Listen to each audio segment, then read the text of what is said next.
Hello here and welcome again to another edition of the Husker Online Show. Sean Callahan, Steve Sipple, Robin Washut will join us momentarily. Abby Barmore also will be on the show here as always. But Sip, it's a big day. It's a plan your wedding reception, family reunion, Saturday function day around the state. I know a lot of people in Nebraska always kind of want to know when the game times are going to be. Well, we learned that today. Really all across college football for Nebraska. Okay. The first 3 weekends, and for Nebraska, it's a Thursday night, August 31st, then September 9th and September 16th. Homecoming, to an extent, we learned, and then the 2 Friday games. So we know 5 of the kickoff times today for sure. Homecoming is still in flux, other than we know it won't be a night game. But I think the big news when you look at this schedule for Nebraska, they will open their first 2 games of the season on Fox, nationally televised, Thursday night, August 31st at Minnesota, 7 p.m. Central Time. And then the Huskers will play September 9th. They will be in Boulder, Colorado for Deion Sanders' first home game as a head coach. And that is a big noon kickoff, which is 11 a.m. Central, 10 a.m. Mountain Time. And Sip, that's not the first time Nebraska's played out there at 10 a.m. before on Black Friday. I remember because I remember flying home after those games because the game started so early. Right. We would take like a 8 or 9 o'clock flight back. Yeah. But not great for the opening of the prime era for all the people in Colorado to be at that stadium for a 10 a.m. kick. But hey, I think it's a break for Nebraska. Yeah, because a night game would be so wild. Is that what you're suggesting? That, and I mean, it's just really hard to get primed up for a game at 10 a.m. Well, I think you're talking about the fans, and you're right, but also the players. And a 10 a.m. game, I will tell you unequivocally, is generally not it is not a great situation for players. It's not popular with players. You don't play it. Football's really not meant to be played at 10 a.m. It's not. So it's 11 a.m. for Nebraska's. I'm not suggesting that they will complain, but I'm suggesting that they would definitely rather play later in the day. If you're Nebraska, though, don't you almost like not even change the clock and just pretend like the game's at 11? I suppose. And you could just operate all your clocks on Central Time. Yeah. Don't even change the clock. I mean, what's the point? Right. No, I think you're right. I think this is kind of a good thing for Nebraska, not a good thing for Colorado. It'll still be wild. The fans will still show up, but it's not any night game is more daunting than a 10 a.m. kickoff. And you know who Nebraska can thank Alabama, Texas. Okay. Texas will be at Alabama. Okay. That is the ABC night game on September 9th. Okay. So that's the way it should be. That game has kind of just parked itself in the night window. And, NBC, because there are 5 Big Ten opponents that week that play Power 5 opponents, 5 P5 on P5 non-conference or conference games. All 5, though, are on the road at the other conference's stadium. So the Big Ten television package doesn't own any of these games. So on that September 9th, Maryland will host Charlotte. Yeah. That's on NBC. Oh, boy. Because that's how slim the pickings are of Big Ten stadium games. But for Fox, they catch a break. They get a Big Ten team in a Pac-12 stadium. They own the rights to the Pac-12. So Nebraska will be there. Then now we know September 16th, great opportunity for recruiting. They could bring guys in that weekend, 6 p.m. Central, Northern Illinois, Matt Rule's home opener.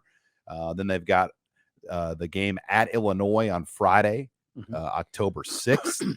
That is a 7 p.m. Central Time on Fox Sports 1. I think we kind of knew that would be the case for that game, just because of the fact it was Friday. Now, homecoming, all we know is that won't be a night game. We won't know the network until a later date. It's either going to be an 11 or a 2:30 or a 3. Just depends on the network picks that week. But they've designated it will not be a night game. I was wondering, why does Nebraska not want a homecoming game at night? Any idea? No. I don't know. Well, there's a lot of university, like they let you pick your homecoming date, and there's a lot of university functions and events that go on with homecoming. That's probably what it is. You and I are we're proud. I've been invited in these events. Have you? No, I've never been invited. and I would never accept an invitation. to a, So I'm glad it's probably okay. there's I mean, they do a nice parade and other things I'm like sure that. it's lovely. Now the one thing, go back to Colorado. You don't have any quibble. You don't want any qualms with. You wouldn't take issue with Texas, Alabama being the night game over Nebraska, Colorado. No, that's what it should be. I mean, I think, boy, Texas, Alabama. I'm frankly glad this game is early so I can watch Texas, Alabama. We will be back off the post game show at the hotel watching that game. I will. I will be watching it 100%. Oh, there you go, Sean. I just said it. 100%. Every time Sipple says 100%, please drink if you're following us at home right now, because that's his new deal. We've moved on from Ramir to 100%. Sometimes I just say 100. 100. Okay, that counts too. Yeah. But Black Friday, Nebraska hosting Iowa, 11 a.m. Yep. And we learned that was going to be the case because NBC is going to host the Michigan State Penn State game in Detroit at Ford Field that night. And here's the thing: the NFL is now going to play an Amazon game at 2. Yeah. So there you go. This normally would have been like a 2:30 or 3 o'clock game, but because the NFL, the NFL, selfish. Just give college. Right. I mean, we give you the NFL gets Thanksgiving. Right. I mean, they get Thanksgiving. Right. Why did they got to horn in on Black Friday? I'm usually pretty relaxed about kickoff times and what's going on in the NFL and college in that regard. But come on. I don't like the NFL horning in with Amazon on a Friday. What I liked about Iowa, Nebraska, when it was played at like 2 or 3 o'clock, it had been played at that time the last 2 years. It had allowed, if you're coming from anywhere in Nebraska or Iowa, you could leave in the morning and get there on Friday. Yep. Now this will be a little harder for fans to travel in and maybe force some more people to stay overnight for Thanksgiving, or you got to get up at like 5 in the morning and drive in, which I think more people will do that than stay in a hotel. But 11 a.m. it is what it is. It's fine. Makes me wonder though, because NBC has their night game schedule out right now, and the November 18th date is Nebraska at Wisconsin. There's no NBC game on that day yet. It's a flex day. Okay. So there is a chance that Nebraska, Wisconsin on the road, that could be an NBC night game. Possibly. I don't know. Just don't know what else is out there. But my question is, does Nebraska or Iowa and other teams have a say because you play on a short week? Oh, I mean, you think about you could play at Madison on November 18th at night. Game gets over at like 11. Okay. You'd get back at like 2 in the morning. Then you got to play Friday. And then you got to play Friday morning, not Friday night, Friday morning. Oh, good point. So you almost lose like a day and a half of body recovery. I wonder how Matt Rule would feel about that. Will Nebraska have a voice in saying like, hey, we're all about playing on NBC, but not on a short week when we're playing on the road the week before? Absolutely. You wonder about that. But maybe this NBC thing, you heard what Trev said. They want to play on those games. Yeah. Yeah. But again, that's a very I just wonder what goes through a coach's mind. And if they're, and if our coaches aligned on that type of issue, would you get several different opinions from 10 different coaches? I don't know. I don't know what you'd get there. I know this though. If it were me, it would give me pause. If I were the head coach of Nebraska and they were suggesting that Nebraska plays a game late at night, on November 18th, and then we have a Friday game the next week, Sean, I'm not big on that. That's a tough. Now think about it. That's a tough turn. The wear and tear at that point in the season is significant. I mean, you've gone through a long gauntlet. Late cold night in Madison, Wisconsin, right, to early physical game to early Friday morning in Lincoln. I think it'll still be physical against Wisconsin. I guess we don't know the air raid. Yeah, Phil Longo's offense. I don't know what that'll look like. It used to be, you would say for sure, that's going to be a physical. Here you go again. You're trying to make the fall camp bulletin board videos. Oh, yeah, I'm already on the Colorado one, I think. So are you? No, I remember when I called out their players and just the transition of getting a roster ready and all that. Oh, yes. Yeah, so I'll be careful. I mean, I assume Wisconsin, let's just put it this way. I assume Wisconsin will still be a physical game. And then finally, I want to hit on this briefly, Sip. The SEC. Oh boy, hot button topic. I mean, they are still going to war about playing 8 versus 9 conference games. And I think now the big sticking point is if they go to 9, will they get more money from ESPN? What does that money look like? And I think there's a sentiment internally that why would we go to 9 if we're not going to get more money for it? And there's a huge, they're really protective of their records because you add that extra game, you're going to get a lot more 5-7, 6-6, 7-5. Without that extra game, everybody gets a win. Everyone gets a 14-0 week in that league, and you're boosted up. You were a 7-5 team is 8-4. And that's a big deal. An 8-4 team becomes 9-3 when you take away that extra league game. Oh, are you talking about extra league game? Yeah, and replacing it with an FCS weaker game. Okay. Yeah, you've been really critical of the SEC for this. I'm going back to Scott Frost, who raised that issue all the time. Frost used to raise it too. There's no way I can push back on it. I mean, the only way I could push back on it is to say this: who's the best? What's the best conference in the country? Who wins all the national titles? Alabama and Georgia. Yeah. But so should the other teams all get a boost their win-loss record, one extra game win-wise because they don't want to have to play another tougher game? Life isn't fair is all I can say. But these other teams are living off the coattails of Alabama and Georgia. And then they don't have to play an additional tough game. And that boosts them all up one win, which looks better for television ratings, which looks better for rankings and polls, recruiting rankings. When you can say you're 9-3 versus 8-4, or 7-5 or 6-6. I mean, think if Nebraska had in this year since they've gone to 9, there's been a lot of years where you would have liked to have played 4 non-conference games with one of those games being an automatic win. Instead, you have exchanged that game for an extra Ohio State or Michigan game. Big difference, huge difference. Yeah, it is. Yeah, there's nothing I can say except life's not fair, Sean, and the SEC is king. I mean, but Saban and Smart want to play the 9th game. Saban wants to play all Power 5 games.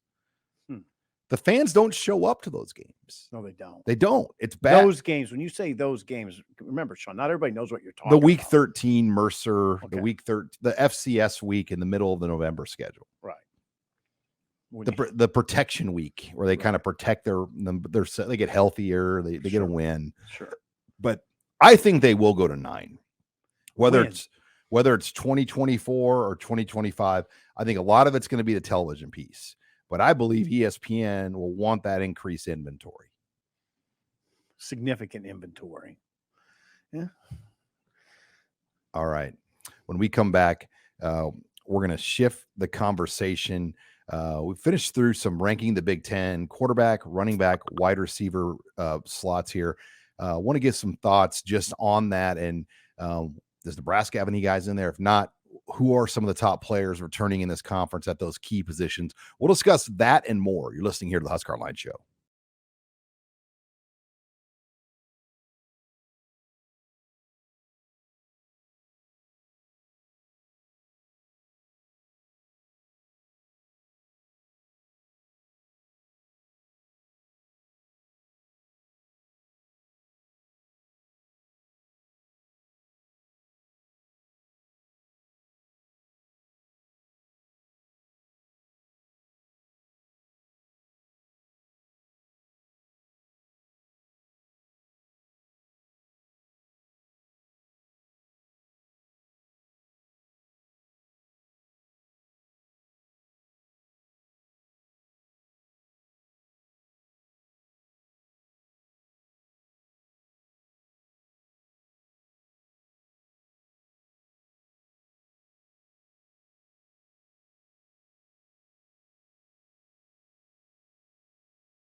We're back here on the HuskerOnline Show. Sean Callahan, Steve Sipple. Let's welcome into the program Robin Waschett. He's still getting his holiday Memorial Day week schedule kind of lined up here.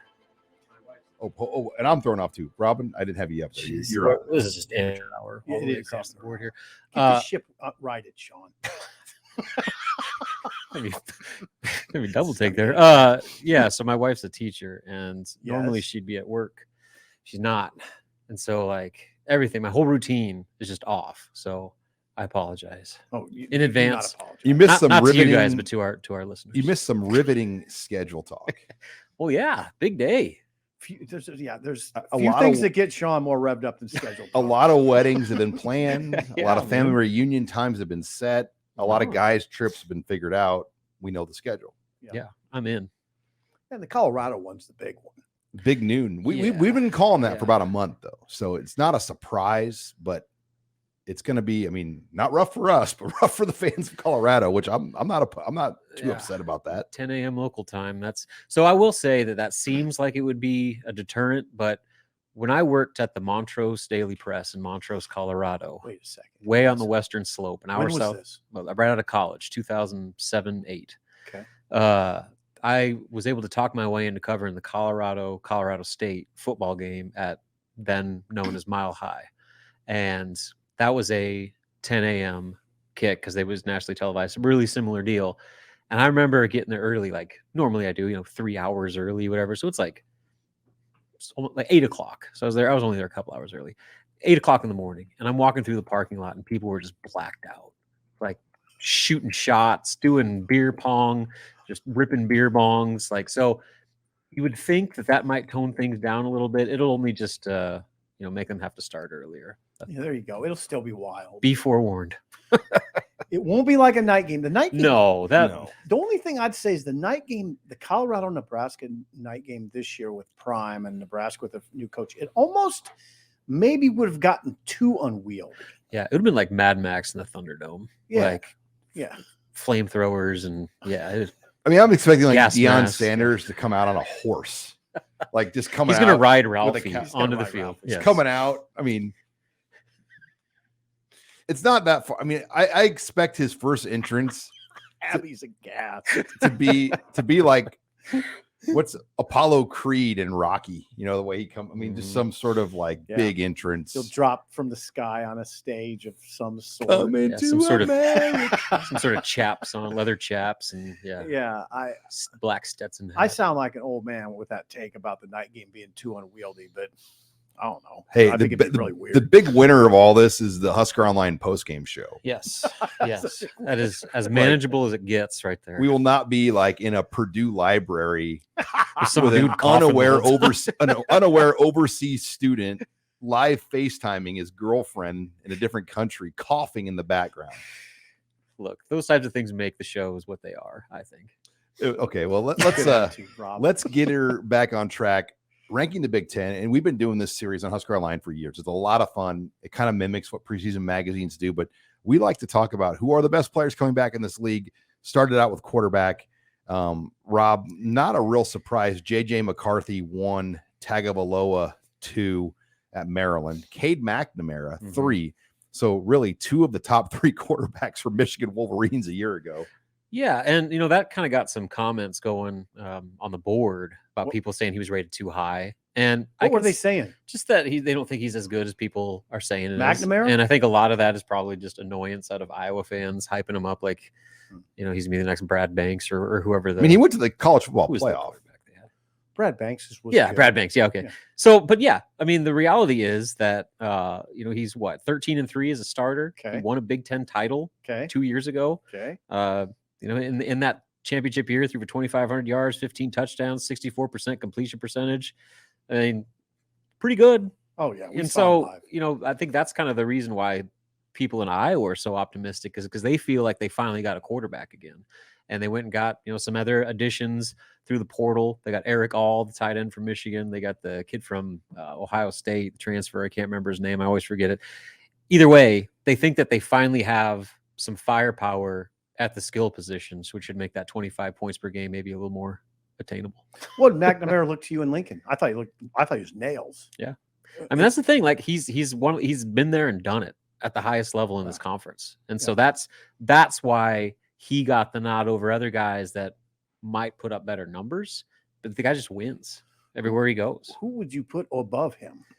We put above him You was can't put Aller above him. Oh, you're talking about other guys on the list. So Tanner Mordecai was 4 He belongs at Wisconsin. And so he's the SMU transfer, threw for a ton of yards at SMU. And now he's going to this air raid offense that Wisconsin's going to try to run. I think just by volume, he's going to put up serious numbers. Now, how efficient will they be?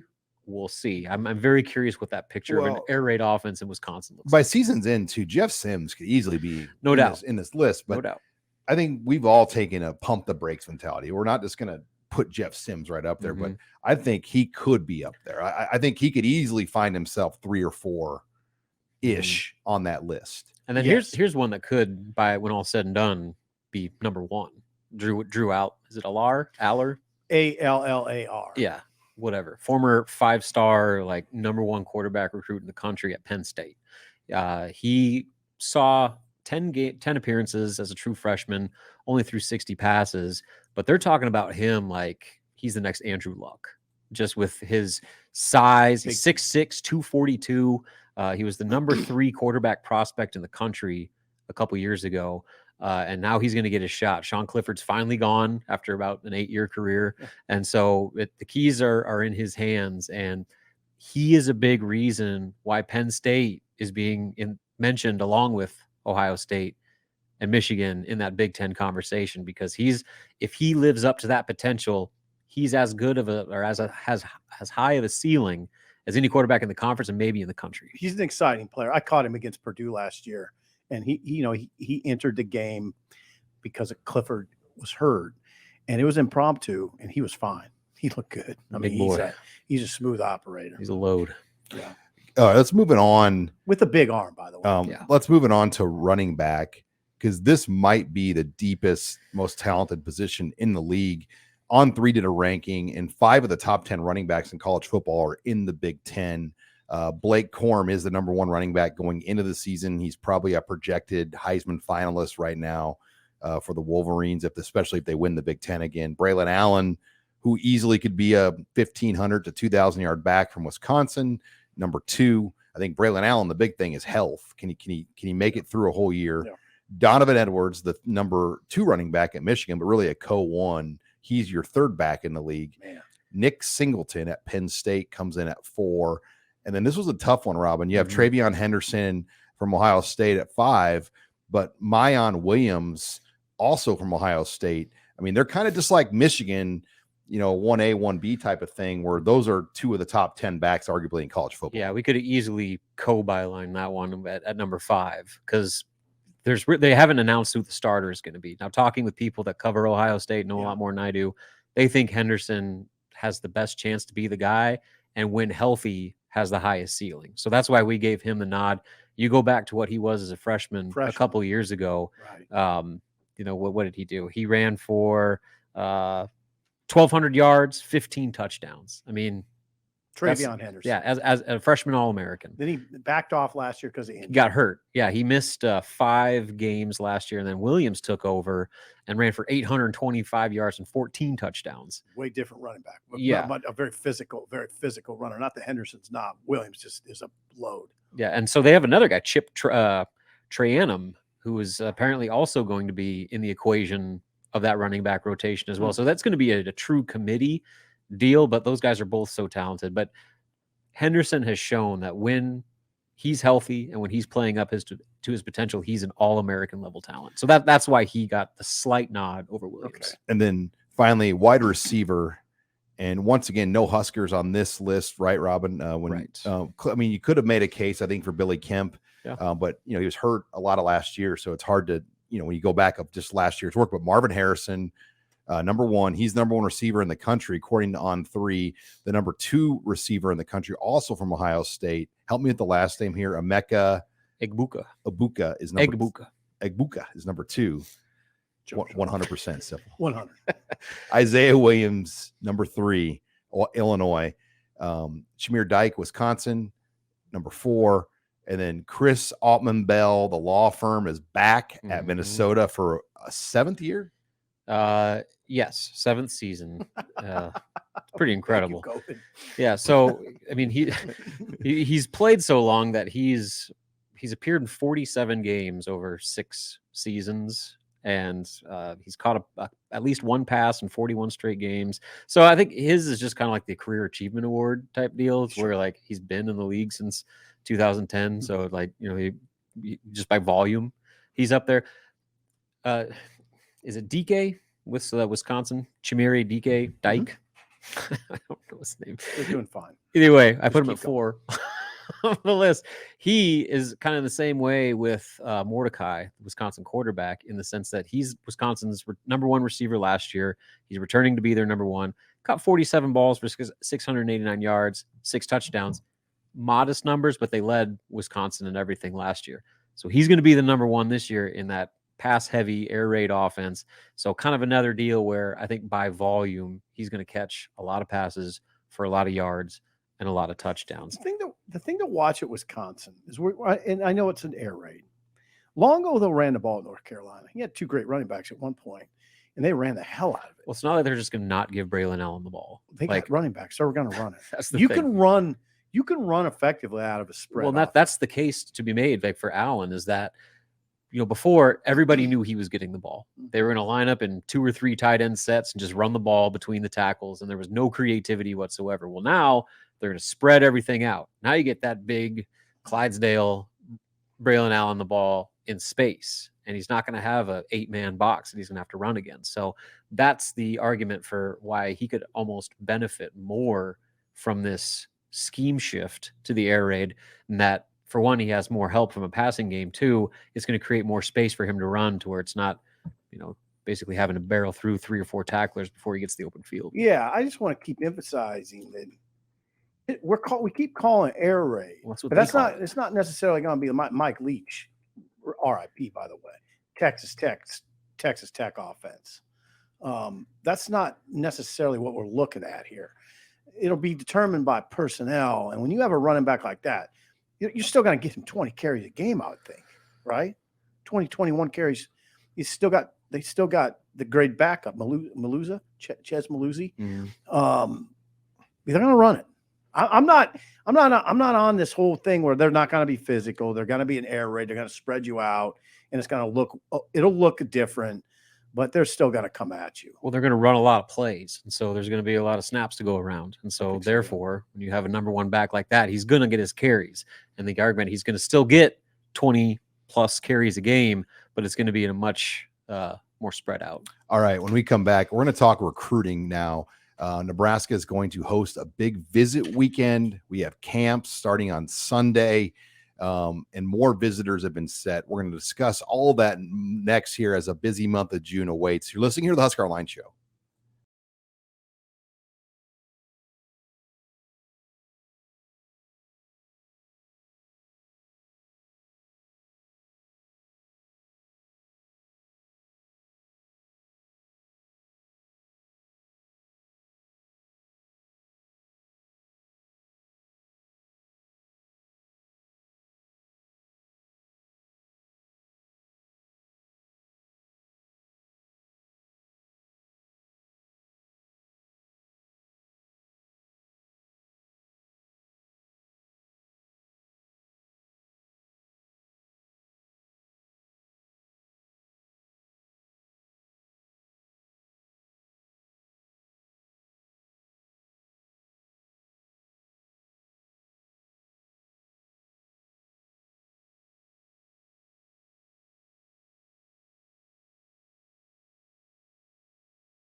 And we're back here on the HuskerOnline Show. Sean Callahan, Steve Sipple, Robin Washett. A busy month of June is upon us here as Nebraska's got nearly 30 official visitors now set that will make their way into Lincoln, on top of all the camps that will take place not only in Lincoln, but a couple of satellite camps next week in Texas, where Matt Rule and the entire staff will be down in the Waco Belton area, and also Houston Christian College.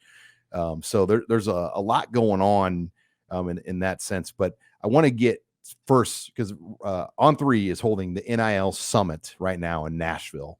And it's an awesome event with, I believe, over 50 of the top 4- and 5-star players in the country for NIL education. People like Livy Dunn and Kirk Herbstreit are there to speak as, to all the athletes, but they did interviews with all these guys. And one of the things that dropped in an interview was Brandon Baker, who's been in Nebraska twice, nation's top ranked tackle, is no longer considering Nebraska. He's no longer going to visit Nebraska. And, I can tell you of a week ago, the plan was that he was going to come for the Michigan game.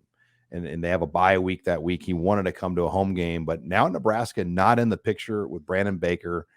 And, I think it's really a reality of recruiting. I mean, you've got to get your activity done in June.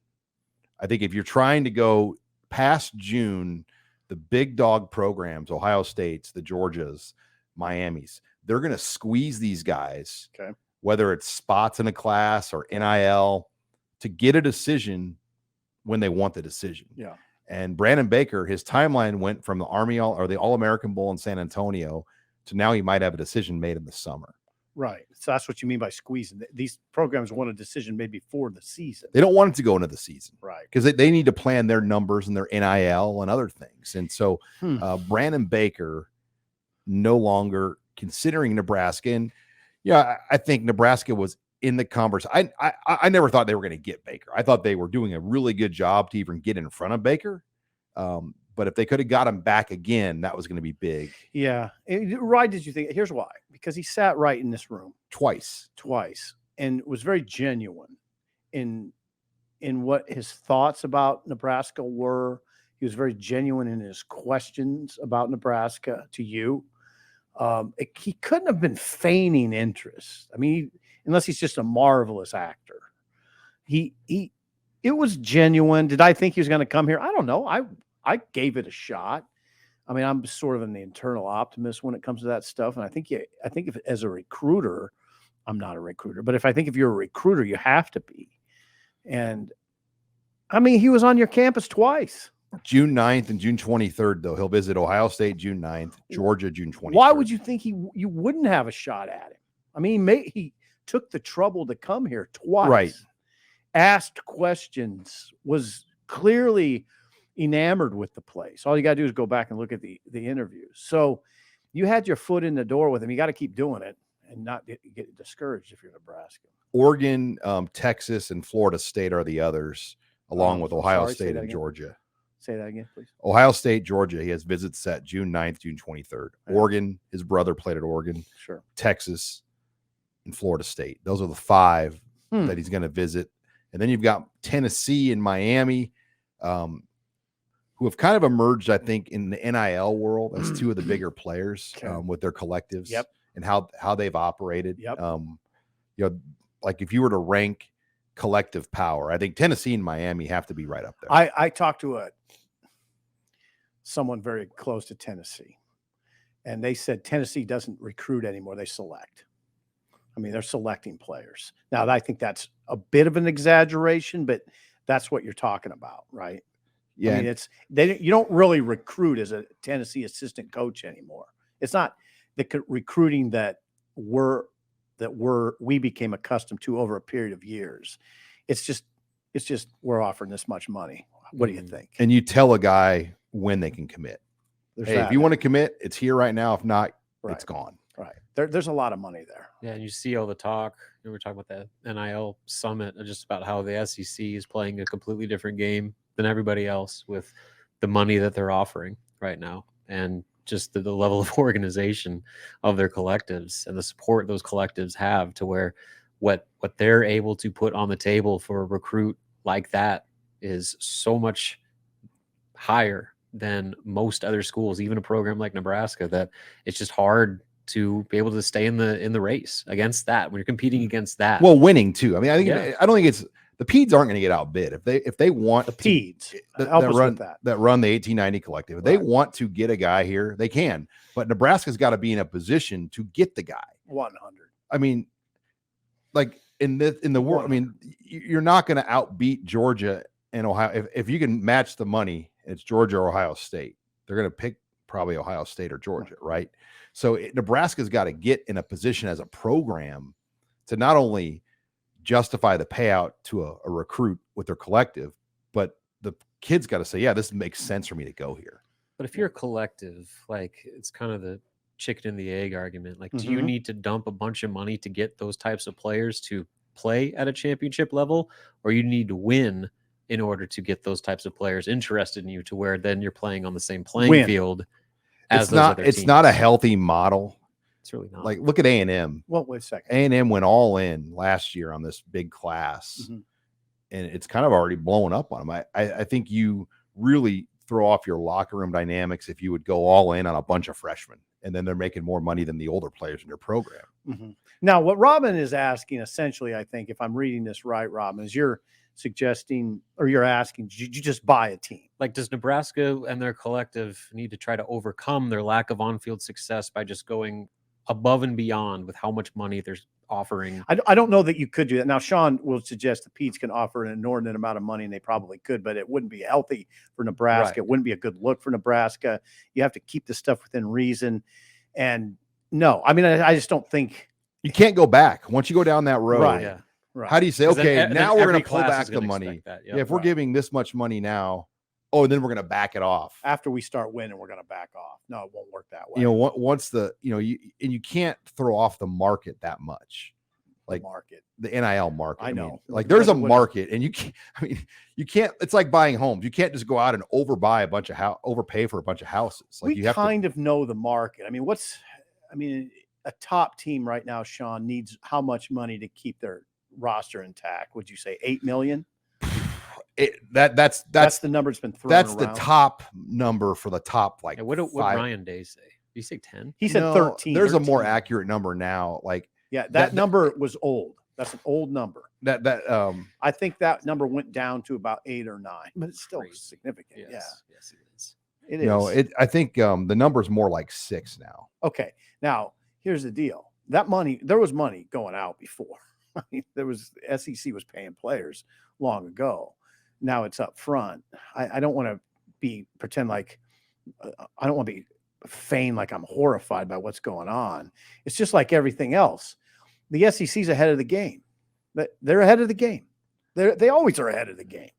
Now, isn't the other issue to this like what's being said and offered during the recruiting process, the amount that actually translates Sure. to getting money in players' Some of bank it's accounts? fictional. Is that what Like a you're lot of like there's the On3 Summit. If you follow On3 NIL, they're doing all these live updates from this convention that they're doing. We're talking to players, and 5-star KJ Bolden had some really interesting things. He said if a school is telling you you're going to make millions or in the millions range, that's quarterback money. And he says that there's a fine line between knowing who's telling the truth and selling you a bill of goods and who's actually being legit with you. And so now that's a whole other element where you're not only having money being thrown around, you're getting like fake offers getting thrown around to where you can get a kid to commit and then The money just doesn't pay something out. comes up and the money doesn't end up. So here are the numbers from Pete Nakos. Like the top funded collectives have a bankroll of about 8 million. Yeah. But it's more realistic for there's very few in that 8 million range. On3's Pete Nakos reported Power 5 collectives are generally operating in the 3 to 6 million range. I know a year ago, Nebraska had 5 million. So when we say operating at the 3 to 6 million range, is that what it costs to pay your current roster, basically? Their annual money that they Okay. need to operate, Okay. whether for transfers, for recruiting, and for your current roster. But I think in a perfect world, you have to have multiple funds. You have to have one for your current players, then you have to have one for transfers, and then you got to have one for recruits. And Budget. You have to have an operational fund almost. Okay. And I mean, you've got to have, the athletic department's got to be more publicly supporting the direct collective. And I don't know if that's happening right now. I mean, you don't hear that they say collectives, but there really is only one collective at Nebraska. And On3 had a really good article saying, like, if you say you have more than one collective, that's not good. You need to have one, because it confuses donors, it confuses people. And by rule, the athletic directors can promote a collective by name and help funnel money there directly by talking about them. We're not really seeing that at Nebraska either right now. I mean, it's very vague language, very broad-based language for whatever odd reason. So it will be interesting if that will change, because there's a heck of a commitment financially being made by boosters and the Pede family for this collective. Nebraska should recognize that, I think, with direct language to support that. Right. I agree. Now the one thing we can do, and I think you have to be intentional in this regard.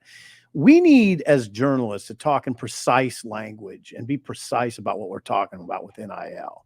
I think we can be really. I think people can be very sort of irresponsible in the way they talk about this stuff.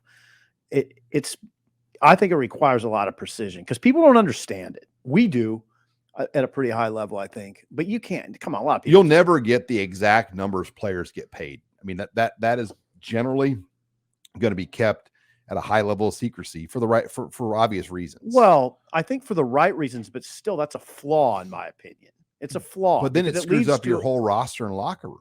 Well, it leads to a lot of speculation, and that's what Rob's getting at. What that player that Rob references getting at. It leads to a lot of wild speculation about what players are making. Mm-hmm. I'd almost prefer that like the NFL, like the NBA, pro league, instead of this sort of secrecy that exists. If you're operating as if you're a full-blown for-profit organization, players are being paid. Just do it. But the secrecy will still exist. Like they could say this public number, but there's going to be other secret side pots until you got until they're just full blown employees, right? And that's what the SEC is proposing. That's and that I think inevitably is where it needs to go. I mean, there's because what we're doing right now is so unstable. I mean, just with the amount of unknowns and speculation and rumors and lies that are being told right now, like. This is not sustainable. Like you have to be able to have a concrete regulation to where everybody knows what you're making, what you're being paid, and how it's happening. And I think Who's that's paying for it. Trev Alberts' big issue with a lot of NIL is just the uncomfortable part of all of this and the lack of transparency. Mm-hmm.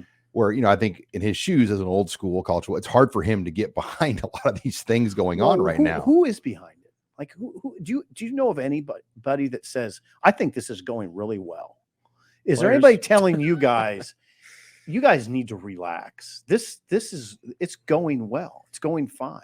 Yeah. I don't know that I don't think it is going well or fine. I think there's too many. There's just a lack of regulation. Agents think it's going great. Yeah. Well, yeah. One agent I've talked to, they make more money working with a college athlete than a pro athlete. How could that be, Sean? Well, because the percentages are higher. They can take a higher cut. Great. And a college athlete is straight 1099. They can structure them differently. They can organize them differently and create a lot of things to help them. Where in the NFL, you're a straight W-2 employee, meaning you're payroll taxed and you pay other taxes as an employee. Mm-hmm. Where NIL money, you're not an employee. You're essentially getting 1099 income.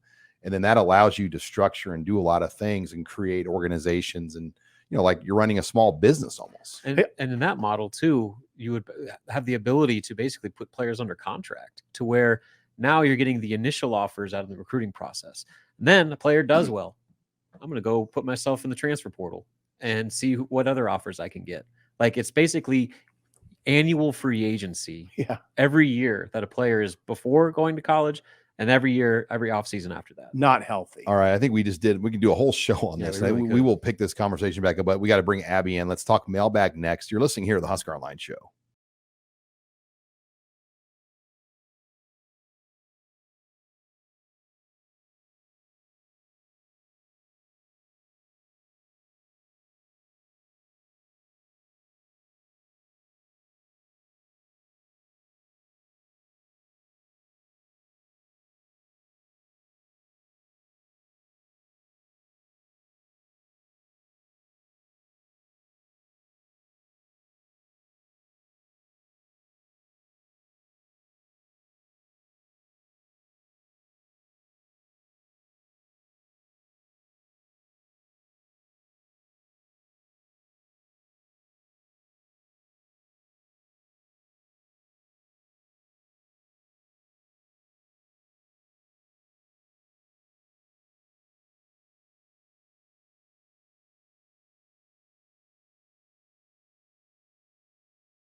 And we're back here on the Husker Online Show. Sean Callahan, Steve Sipple, Robin Washett. Let's welcome in Abby Barmore to the program. I'm sorry, Abby, by the way, that you're not in Brazil. I know you were really, really wanting to be in Brazil with Nebraska. But before I get to the mailbag questions, when will Nebraska play those volleyball matches out in Brazil? Yeah, they have 4 that are just coming up. I think they start tomorrow and they play one each day. And these teams that they're playing against, they are like very high quality teams. They're playing like Brazil's like under 21 team, I think, and then some that have been successful at a high level. So they're going to be playing a lot of good competition, and it'll be good for them to kind of create some chemistry as they have 6 new players on that team. Now, Abby, I know with basketball, with these foreign tours, they try to schedule them intentionally to where you play a team that you're just going to whip. You're going to play a team that's going to be pretty evenly matched, and then they want to play a team that's going to whip you. Do you think that that's the formula John Cook lined up?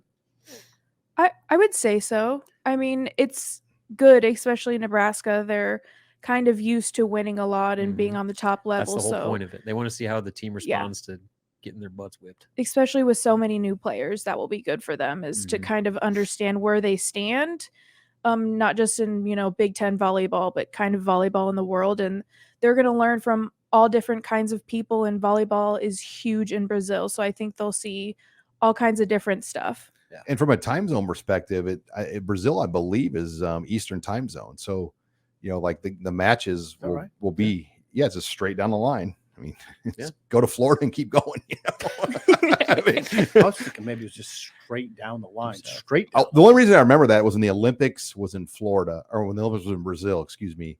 It didn't really affect the start times, because it was they were It's dead south. They were in the American time zone areas. The western part of South America is central. Okay. I believe. So All right. we should be able to follow these, but let's get to the mailbag, Abby. What do you got? All right. Our first one. Name one player that you believe will start against Minnesota that may surprise media and the fan base. John Bullock. I'll just throw that one out there. Oh, hello. That's becoming less and less of a surprise with Matt Rule talking about him being an NFL player. But still, that means he's beaten out an established veteran.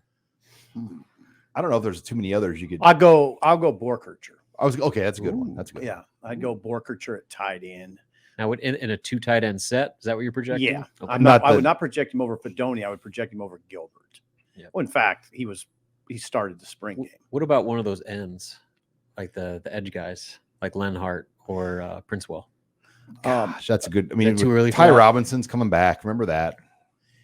Yeah, I wouldn't. No, what I'm suggesting is I wouldn't be that surprised. Yeah. If he, So that's one of not those even guys. the surprising. Not to me. category. It wouldn't Okay. be to me. No, Borkercher would be the one I would say. Who else? Bullock's a good name, Sean. Bullock. What you wonder, I mean, some of it is what's the alignment, right? I mean, it's going to come. Some of it's going to come down. And Minnesota will be a heavier team Uh-huh. the way they come out. Okay. So yeah, those are the ones. What do you got? All right, next. Who in year 1 will have the most success? Coach Prime, Luke Fickell, or Matt Rule, and why?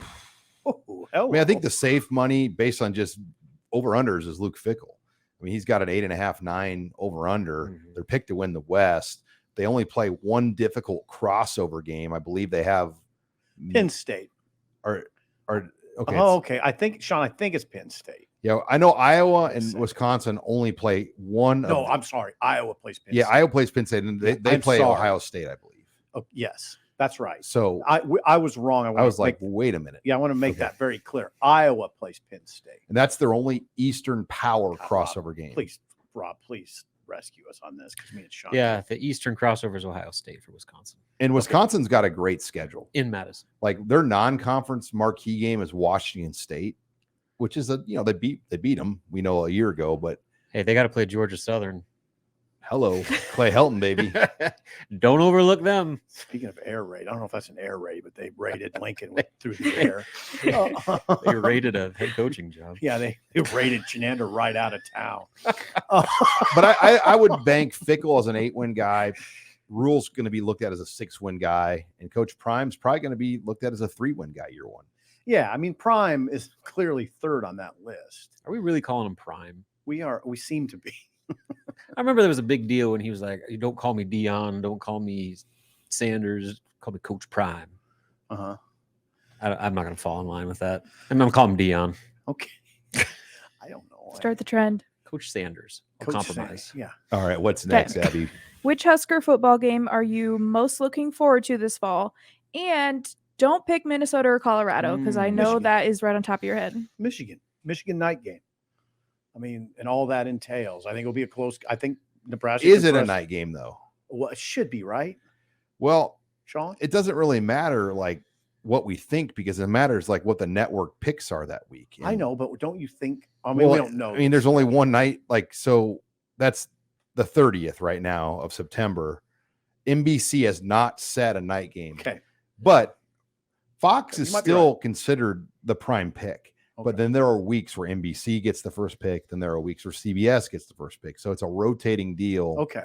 It's So it real- might not be a night game. It could be though, because there's two flex openings right now that would match Nebraska's schedule for NBC night games. September 30th against Michigan, and then November 18th at Wisconsin. Those theoretically could be on NBC at night. Yeah, Michigan theoretically could be number 1 in the country, right? Yeah. And I mean, whoever, I mean, you're going to see Fox, whoever can get that game will take that game because you're going to get 5 million viewers. Oh yeah. yeah, you are. And That's it why was a last gr- year's game was nationally televised. Yeah, and the game where Adrian dropped the ball or had the ball stripped, that was a largely viewed game. It was incredible. I Mhm. still have, I mean, the Michigan writer that I talked to for our opponent looks said that was the best game he can ever remember attending on the road because the atmosphere is Yeah, extraordinary. they did the thunderstruck, And and Oh, the two the- teams Yeah. went out. Michigan went onto the field and was dancing to it. Yeah. Like that was It was that an was amazing intense. scene. It was a an tie amazing game scene. at that point. Yeah, it was an extraordinary night. It was an extraordinary game. It was one of the most, I've covered it for, I don't know, 25 years. It's a game I forget a lot of games. In fact, I forget being at some games. I'll never forget that game. Remember when Frost like went out on the field and like fought with the ref and then they got those like calls overturned? It was like huge at that moment Mhm. because it like flipped the game. Then Yeah. Nebraska tied it. And I mean, there was, There's a lot going on. they had a college football playoff team tied.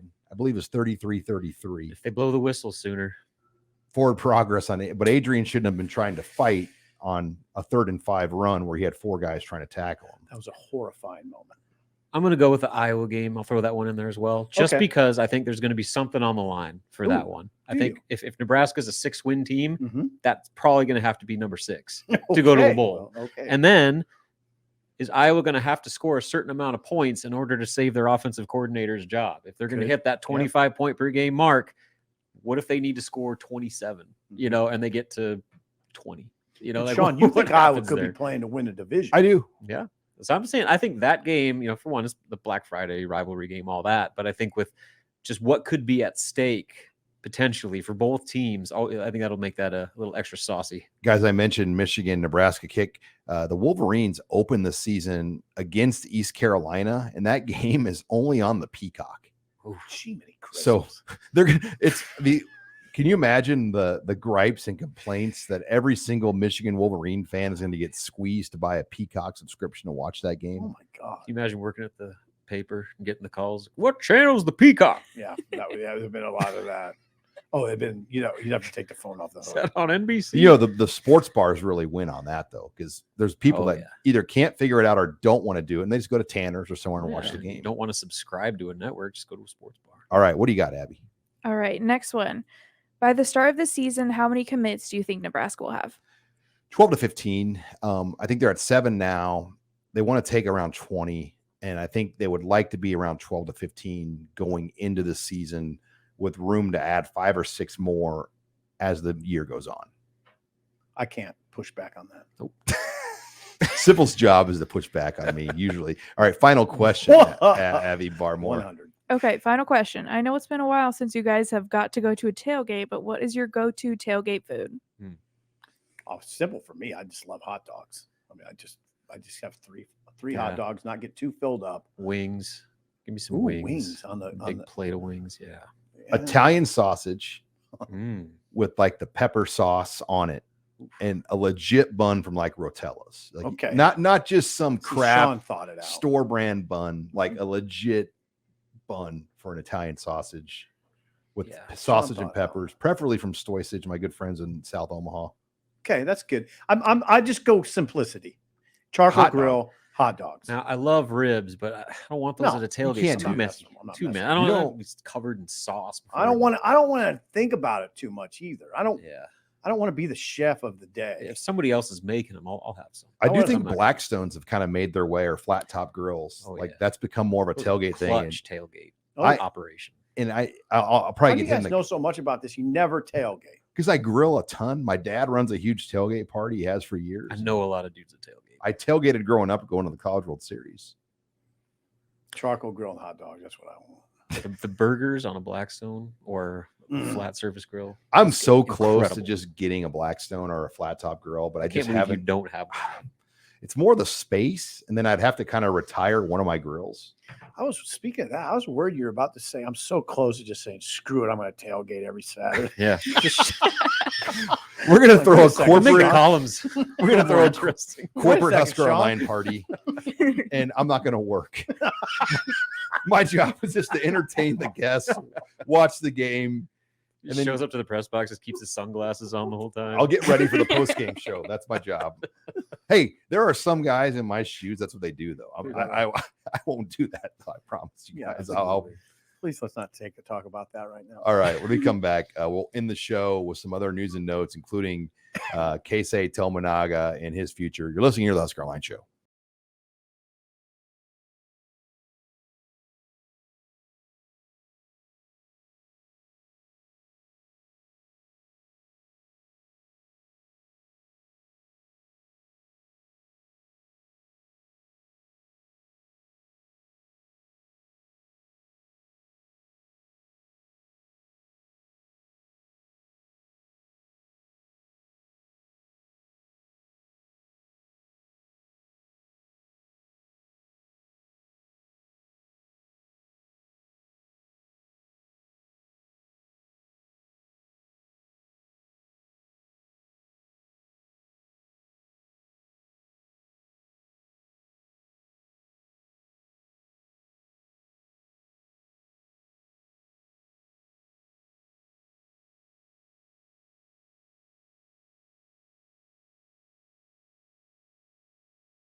Final segment here of the Husker Online Show. Sean Callahan, Steve Sipple, Robin Washett.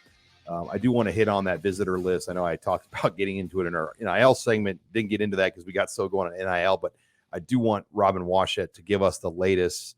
We're approaching that deadline. Keisei Tominaga, Robin, met with the Pacers. What can you share? What's your feel on that whole situation? Okay, well, we're taping this Wednesday. It's about 2:25 p.m. Central Time. He has until, I believe, 10:59 p.m. So basically midnight Eastern Time, 11 o'clock Central, Okay. to officially make his withdrawal or stay in the draft as an early entrant and maintain his college eligibility. So by the end of this taping, we should have a pretty good idea. And I do know, as I said, it's 2:25. From what I've been told, at 2:30, he's going to be meeting with Fred Hoiberg and the staff to basically come to a final decision. Now, there's still remains heavy confidence that Keisei will be back. I've been expecting him all along to return, but it's kind of one of those deals where until it's official, you never say never, just because you never know through this process if minds got changed or whatever. And so that you mentioned the Pacers workout, that was his one and only pre-draft workout with a team, and it happened on Tuesday. He did pretty well.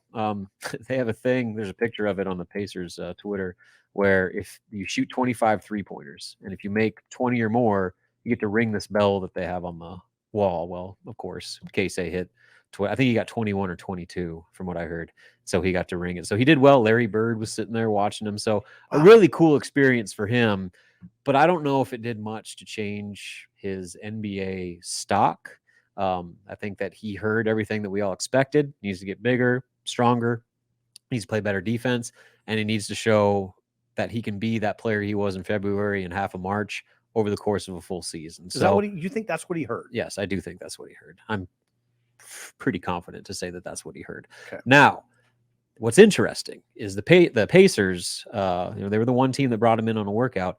They have 5 draft picks this year, including a bunch in the end of the second round. So if any team was going to take a flyer on a guy just to see if, that might happen, that would be a pretty good landing spot. So, that kind of, if you want to like worry about it, that gives you a reason to think that maybe he might give it a shot. But I think when all is said and done, by the time people are listening to the show this weekend, Casey will be a Husker for next season. All right, let's as we wrap up the show today, big official visit weekend. We have 9 official visitors coming into Lincoln this weekend for the opening weekend of June.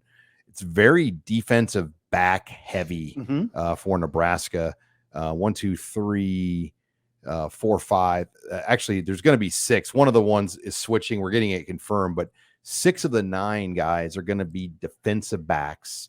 So that kind of tells you that this is a priority weekend. You have Peyton Morgan, Mario Buford, both 4-star defensive backs coming in. Dante Carter, also a high 3-star out of Texas, coming in as a DB. William Nettles, a 3-star corner out of Dallas. And then you've got obviously Caleb Pyfram. He's coming in.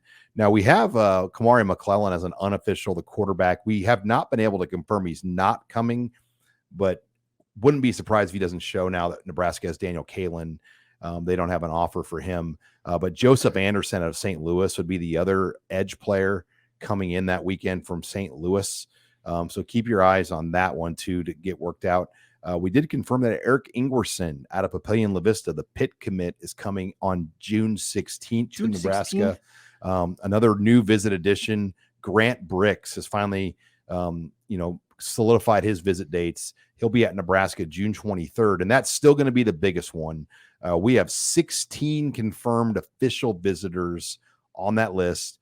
It's a little misleading, though, because Davon Hall's on there. I don't know if he'll make it here or not. He's going to visit Tennessee to camp, but his interview this past weekend just didn't have a good feel for him. Interview with you? Yeah, with me at the camp on Saturday. Didn't have a good feel for Nebraska. Like, it's almost like he's finding a reason not to go to Nebraska. He's only been on campus one time since Matt Rule's hiring. Okay. So that's one. I'll be curious where it ends. Isaiah McMorris, though, I do think Nebraska is in a good position there. OU was a player, but they've kind of backburnered him because they've got a receiver. They have another guy they want for the other spot. So that's what happens, guys. The month of June, you really find out where you stand. Okay. So the month of June, you really find out where you stand. We've had Jacob Smith in here, who's a edge rusher from Connecticut, Cheshire, Connecticut, right, Sean? Yep, you got that right. Cheshire. He's visiting June 16th. People are going to start looking at guys like that and saying, can Nebraska pull a guy like that? Can Nebraska pull a guy I think the question with like Jacob Smith on June 16th is, will you even get to Lincoln? Oh, boy. Because he's going to visit Michigan June 2nd. Guess who's going to Michigan? His brother. He's committed there, his twin brother. Okay. Then he's going to go to Kentucky June 9th. That's where he used to live before Cheshire Academy. Okay. Then Nebraska. Yeah. So I think the bigger question is, can they get him back to Lincoln for a third visit? I don't know if Michigan lets him escape without committing. Okay. I just that's what you said before, right? They're squeezing him, right?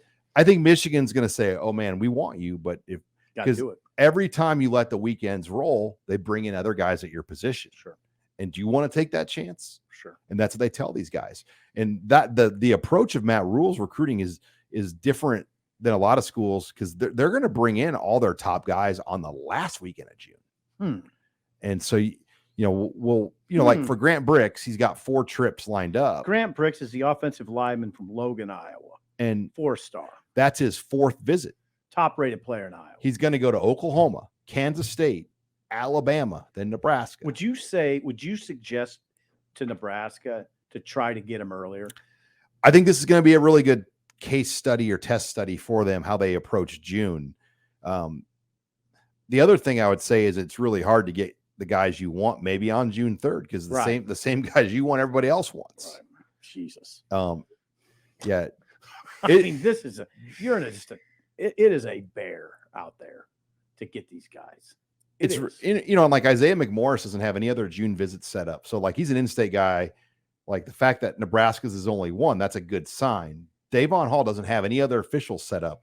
When you're a receiver, there's 84-star receivers a year. So you might carry that ranking, but you're kind of a dime a dozen because there's a lot of you out there. And you might only have 2 receiver spots, 3 receiver spots per top 25 team. You know what, Sean? I mean, when I think about all this stuff, I'm always thinking about players, plural, that can get you over the top. That's why a guy like Carter Nelson becomes so important, because he's in your own state. That should be one you get. But it puts more pressure on you to get him. And Carter Nelson expected to be at Georgia this weekend. Wonderful. But they have 2 tight ends. Well, they just already. took Jaden Riddell, the top tight end, arguably in the country, out of Raymore Peculiar in Kansas 2 tight ends City. in the class. I mean, Nebraska, though, technically has 2.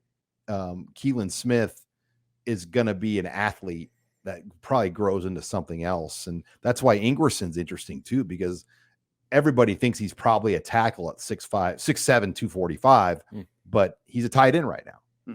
So this Carter Nelson tightrope for Nebraska is interesting because a lot of the guys they're on kind of have the same body builds.